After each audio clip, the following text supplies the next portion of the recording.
श्री राम जय जय राम। एकदंत विद्महे वक्रतुंड धीमहि तन्नोदन्त प्रचोदयात्।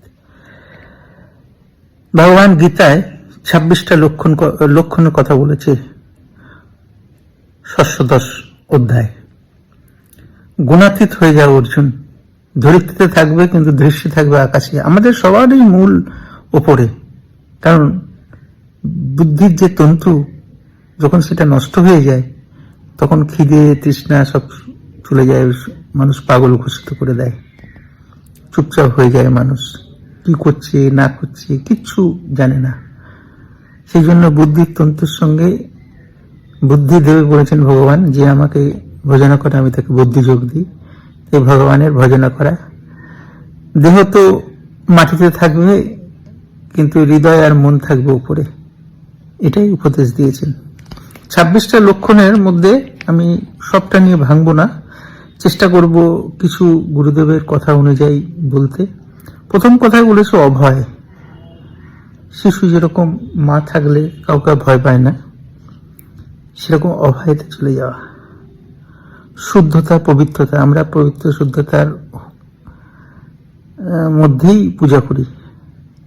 অধ্যয়ন জ্ঞান, ভগবত গীতা এগুলো পড়া। যোগ, যোগ মানে তার সঙ্গে যুক্ত হওয়া। যোগ মানে হচ্ছে ওই ব্যায়াম করে শরীর তো শ্মশানের ডিপোজিট, তাই বলে তার দিকেও ধ্যান রাখবো, কারণ সেটা একটা সিঁড়ি। তারপর উনি বলেছেন দান, তারপর বলেছেন ইন্দ্রকে দমন, ত্যাগ, যেটা আমার না এলেও কোনো যায় আসে না। আজকালকার রাজনেতারা তো নিজেরাই প্ল্যান বানিয়ে ফেলছে, ত্যাগ কি করবে। নিজেদের পেছনে যে কোটি কোটি টাকা খরচা হচ্ছে সেইগুলো কোনো হেলদোল নেই। একটা মানুষ যদি সরে যায় তাহলে হয়তো দেশের অবস্থা ভালো হয়ে যেতে পারে, ঈশ্বর জানেন কি হবে। তারপর বলছেন যে কর্ম, তারপর বলছেন তপস্যা। কিছু পেতে গেলে তপস্যা করতে হয়, কারণ একটা জায়গায় আমরা খাবার খেতে গেলেও মুখকে চালাতে হয়। তারপর বলছেন ছলনা নয়, তারপর বলছেন অহিংসা, তারপর বলছেন আমিত্ব যেন না থাকে, স্থিরতা থাকে, কারণ নিন্দা নয়, লোভ নয়, ক্ষমা, উদ্ধত ভাব যেন কখনো না থাকে, সত্য থাকা, অক্রোধী অবশ্য, অহিংসা। তো এগুলো একটা একটা করে যদি আমরা ভাঙি তাহলে অবাক হয়ে যাব যে কিছু কিছু জিনিস কিন্তু আমরা পাণ্ডবের মধ্যেও পেয়েছি, কিন্তু তার মধ্যে থেকেও তারা বিজয় হয়ে গিয়েছিলেন। কোথায় কোনটা করতে হবে তার জন্যই সদ্গুরু পথ দেখায়। আমার মনে হয় এই যে 26 লক্ষণ, আজ পর্যন্ত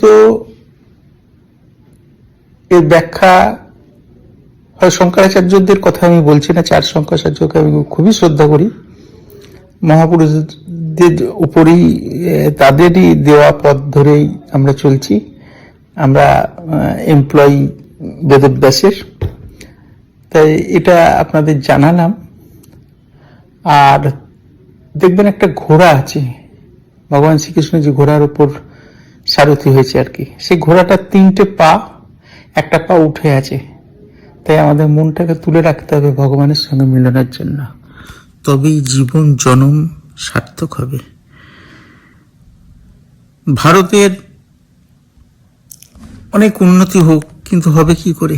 কেউ যদি কোনো গদি আটকে বসে থাকে তাহলে তো পরের প্রজন্ম চান্স পায় না।